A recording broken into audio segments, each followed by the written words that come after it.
My name's James Mulholland. I'm the Managing Director of Australian Pinnacle Tours. It was first founded in 1979. It's been a family business for pretty much its entire inception. It is a full day tour and it is a fairly long day. We'll bring you up to Caversham Wildlife Park. We have a wildlife experience.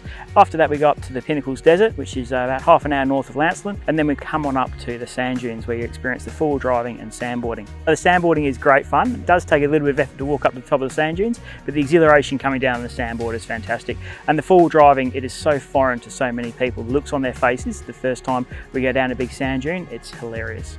So I think the fact that we're a family-owned company runs right through our entire business, because our guides, we believe, are some of the best guides. They're knowledgeable, they're helpful, they're friendly, and we give the guides the best tools to present the best experience to the customers on the day. We encourage everybody to come to Western Australia. It has so many attractions worthwhile viewing.